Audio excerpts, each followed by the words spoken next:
Breaking news. The confrontation between Russia and Ukraine is playing out in real time.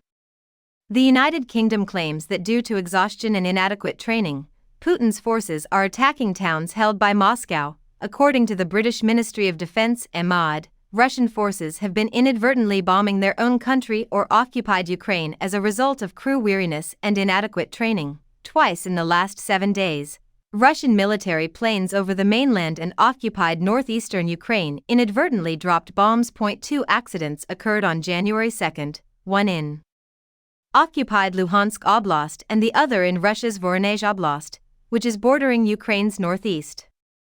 The first incident damaged 9 private properties in Voronezh Oblast. Inadequate training and crew fatigue, leading to poor execution of tactics during missions, are the reasons that, according to the Ministry of Defense's most recent intelligence report, have raised the probability of these mishaps. At the time, the Russian Ministry of Defense called the incident that occurred on January 2 an abnormal discharge without providing any other information.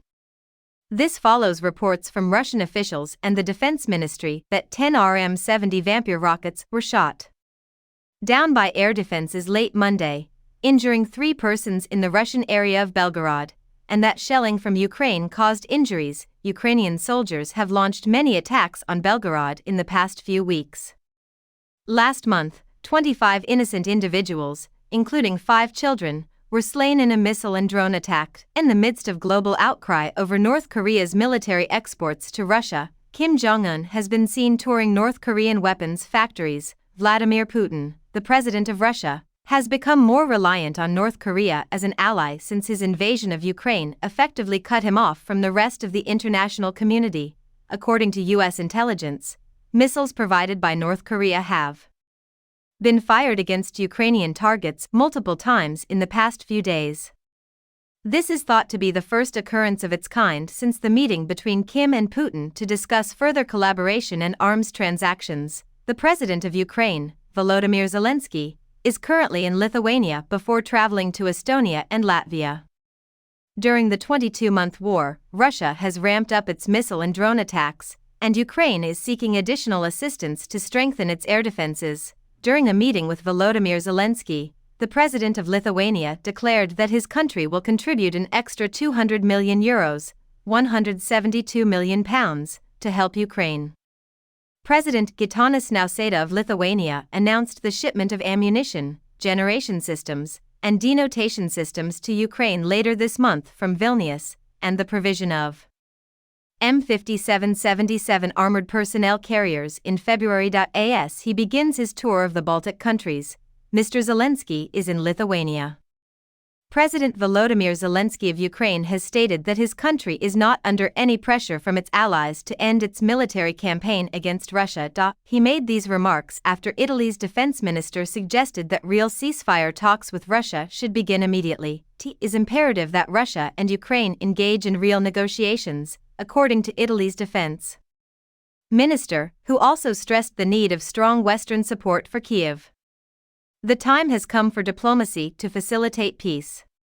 Looking at it this way, it seems like we need sharp diplomacy, with military backing, because there are a lot of important signals coming from both sides, Guido Crosetto stated. He made the observation that Russia is looking more and more inclined to bargain in order to protect its economy, while Ukraine's position seems to be less rigid than previously. In his statement, he made it clear that all of these factors must be considered as Russia moves towards ending the conflict and normalizing its relations with Ukraine and Western nations. Putin has said that he is willing to negotiate a peace deal with Ukraine, but only if the Ukrainian government recognizes new realities, which might mean that 17.5% of Ukrainian land is under Russian control.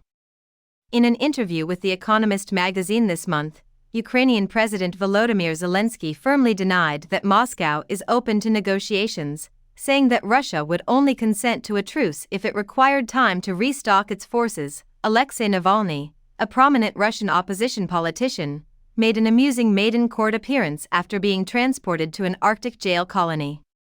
However, the judge dismissed his most recent challenge regarding his treatment while there. After a 3-week ordeal by train and road, Mr. Navalny finally made an appearance via video link from the penal wolf colony.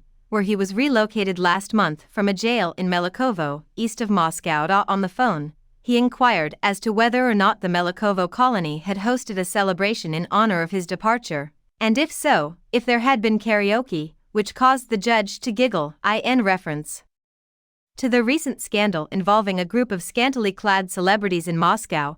He went on to ask whether the Melikovo jail department had hosted a naked party. The conversations demonstrated Mr. Navalny's capacity to find humor in spite of his dire circumstances and to maintain connections with the outside world despite being transferred to a harsh and isolated part of Russia.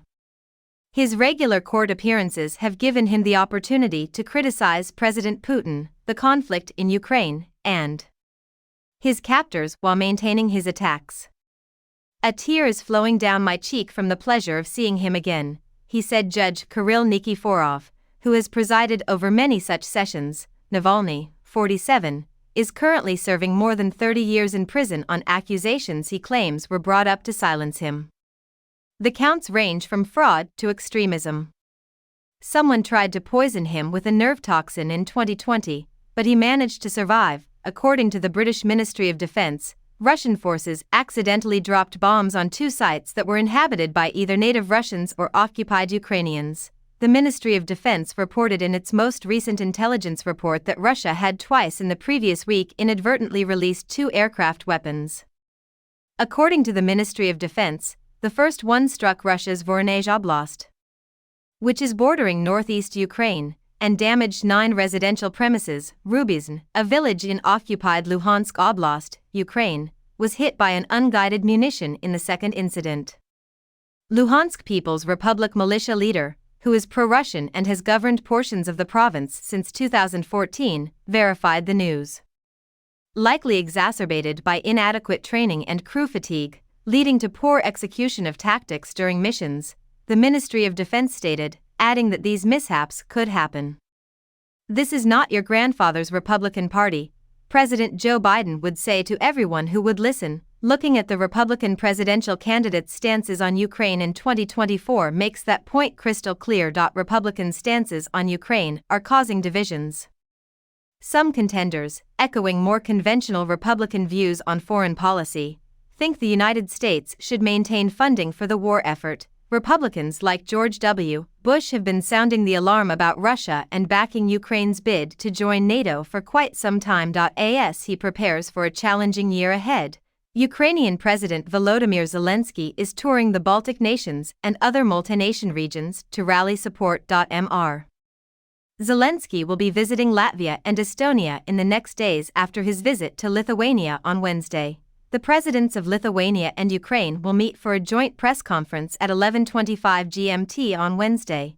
According to Lithuania. A statement from Mr. Nausėda's office stated that Mr. Zelensky will also address the public. At the same time that Russia's full-scale invasion of Ukraine is approaching its 2nd anniversary, a surprise visit is being made to Vilnius, a city that has long supported Kiev.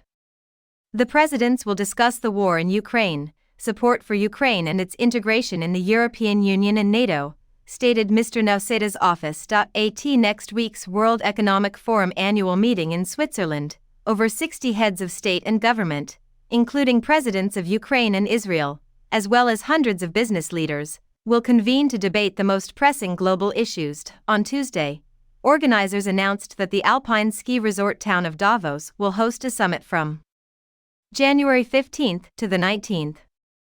The summit will be attended by world leaders such as U.S. Secretary of State Antony Blinken, Chinese Premier Li Qiang, EU Commission President Ursula von der Leyen, French President Emmanuel Macron, and UN Secretary-General Antonio Guterres, among many others.